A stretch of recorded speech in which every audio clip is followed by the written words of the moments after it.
Akkarin, konnichiwa, ejinia.astgov.space. Hello world, this is Nia. Today let's talk about async IO in Python. Now, let's jump straight to the conclusion. There's only one rule to remember. If you're blocking or not awaiting, you're certainly doing it wrong. The end. What else you expect? No, just kidding. Okay, let's kick it off with a very typical Chinese riddle analogy to illustrate the async flow. For example, you have 3 tasks. You need to boil water, do the laundry, and read a book. Each task takes 10 minutes to complete. How long will it take to do them all? With a simple mind, you may say 30 minutes. Each task 10 minutes, so 30 minutes. But wait. No, really, wait. Most of our time is spent waiting. For example, I'm just going to watch a bowl of water and wait for it to boil? No way, come on. There must be a way to jiggle these tasks together. But how? This is where the magic of async lies. Now, a very important concept that we have to cover is that async does not give you extra hands. You're still alone with your own pair of hands. But it allows you to be a time management master. The way it does that is through the magic of procrastination. Procrastination is async's magic to multitask. What's procrastination?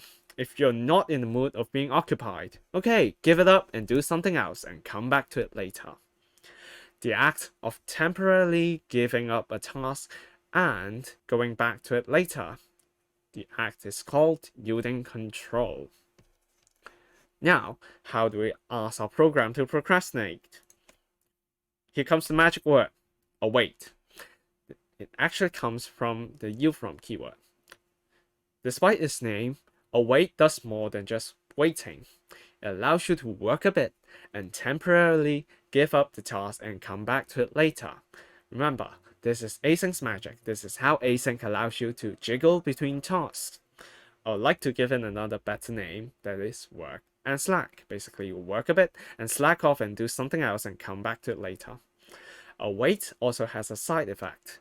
It makes sure that you complete the task and get a result back. Now, before we move on to the code examples, let's go over some terminology. First is the event loop. Basically, it's the time manager itself. I made code loop today for demonstration purposes. Now, why is it called an event loop?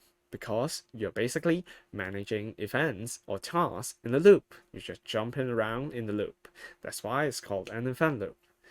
And for each of the function or tasks that you need to run, they will not be regular functions anymore. They will be packaged as a Python coroutine or a generator, which will then further be packaged as a task object.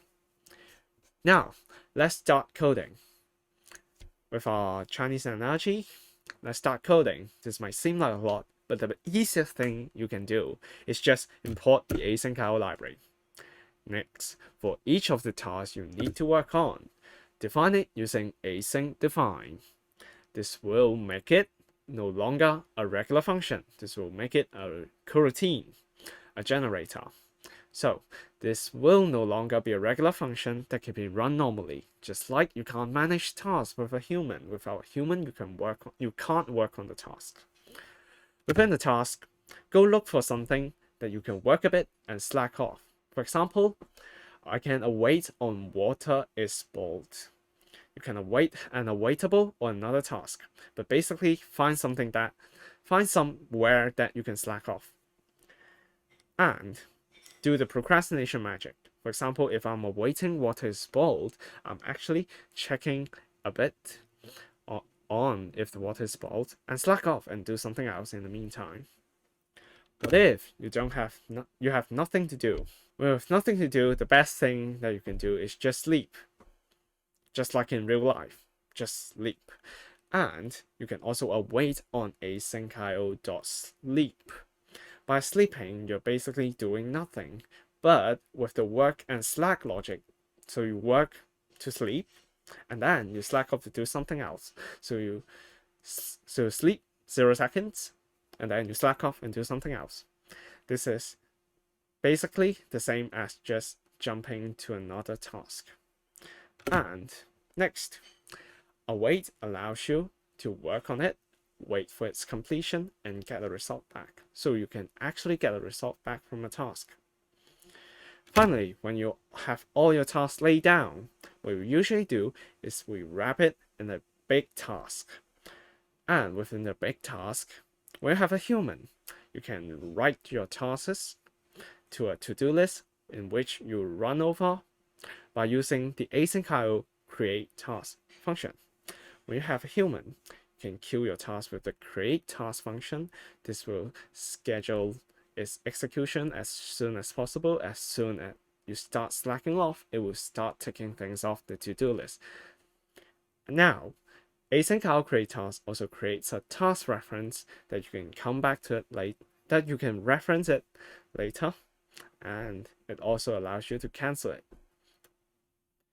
Now, to kickstart your task, remember to work and slack on all of the tasks. This will allow you to start working on your task and start jumping around between tasks. Where's Luke? Where's the human? Finally, you do asyncio run and you pass in a task for it to run on. This will spawn a human and start working on a task until its completion. So that's all. That might be quite a lot to digest, but feel free to pause. This is usually how async programs are written. Now, as a programmer, we often ask ourselves, why aren't our code working? And it's even more severe with async code. So here's a compilation of why does my async code does this. Now I'm going to talk about 3 syndromes that you might encounter. First is the async Akkarin syndrome, or the disappearing syndrome. For example, task 1 is supposed to sleep for 10 seconds, but it finishes in a blink, just like you have insomnia or something. This isn't normal. Or in a big task, you think that you're running task 2, but it's not being run. What's happening? You ask Luke, come on, what's going on? Luke replies, it's just a dangling task. No one tells me it needs to be done. No one tells me I have to work on it. So, simple way to fix it. Just ask Luke to work it with work and slack, the await keyword. Simple remedy, just await your task whenever you want to run an async task. Remember, once it's async, it's no longer a regular function. It is a coroutine or a generator. You need to instruct to ask your human to work on the tasks for you. Back to our number 1 rule. If you're not awaiting, you're probably doing something wrong. Even the interpreter bugs you for this, so take note of that. Next syndrome, I haven't got on yet syndrome. Okay, I've await my tasks, I've put them in a to-do list with the create task function, but the program ends, but the tasks haven't finished. It didn't even give a chance for the task to finish before the program ends. What's happening? You ask Luke again. Come on, I give you 2 tasks. You are supposed to do them. You're supposed to do them and work on them. And Luke replies, okay, I'm putting it in my to-do list, but I'm not working on it. Yeah, okay, thanks. Bye. What's going on? Remember the side effect of work and slack? It ensures that the task will be run fully. It will complete and you can get your results back. If you're creating a task, you're just putting in a to-do list, but it doesn't make sure that it will finish and you will get a result back. So, easy remedy, just await all the tasks that you have created so that it all finishes and you can get the result back from it. And as coders, we don't really like writing code, so we have invented a shorter version with asyncio gather. This is basically creating tasks and awaiting all of them. This is a shorthand for the above code. Now finally, this is a bit tricky, the think Thonk syndrome. Why aren't you running? For example, I've put my weights, I've awaited all my tasks, it should run, but when you run your code, Nothing. Why? Nothing is happening. They're not jiggling. You're not jiggling your task properly. What's happening is you're stuck. Remember the magic of async? The magic of async lies in procrastination. That means you have to slack off and give up your task and work on something else so that you can jiggle your task.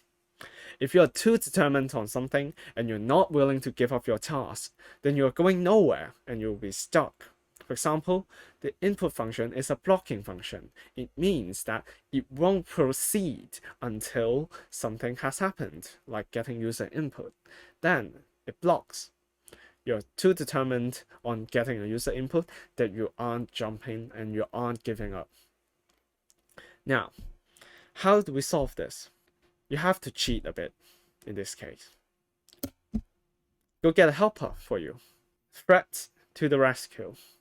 We use a thread pool executor from the concurrent features library. What is a thread pool executor, you say?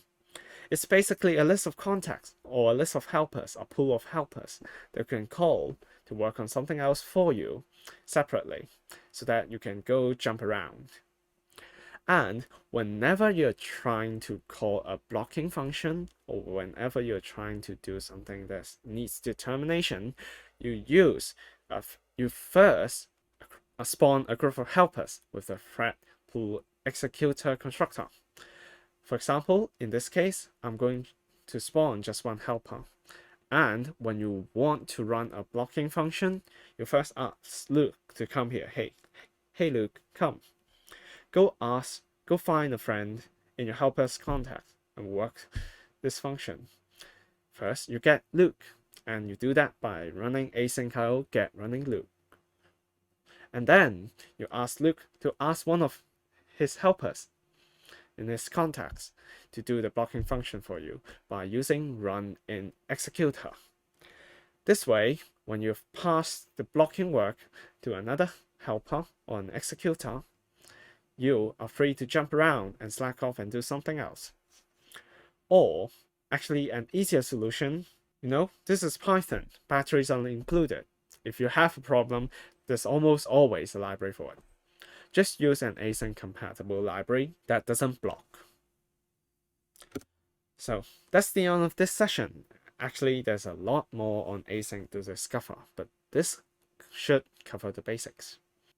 There are more things that you can explore, for example, communicating between tasks using queues, events, and logs.